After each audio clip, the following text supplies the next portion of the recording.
Welcome to Samba Samba. Enjoy the video. Start by confirming your Vivo phone software version and available apps. Check that your phone runs Android 12 or FunTouch OS 12. Open Settings and tap About Phone if you need the exact version. Next, confirm you have iTheme or Vivo Keyboard installed on the device. If not, install the Vivo Keyboard update from the System App Center. Finally, pick an image with 1080 x 2400 resolution or a similar 16:9 ratio for the cleanest keyboard fit. Open the iTheme app on your Vivo phone to set the keyboard wallpaper. Tap My Items, then find the Keyboard section inside iTheme. Choose Custom to add your own image from the Gallery or Files app.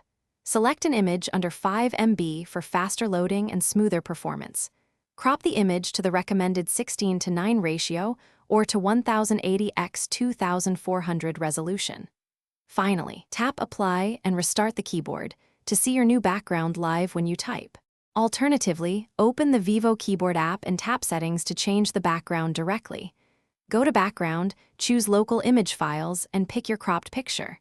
If the wallpaper does not appear, clear the keyboard cache from Settings and restart the phone. Also check for a keyboard app update in the System App Center.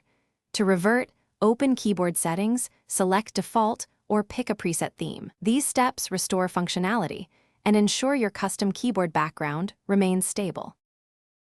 Thanks for watching. Consider subscribing if we helped you.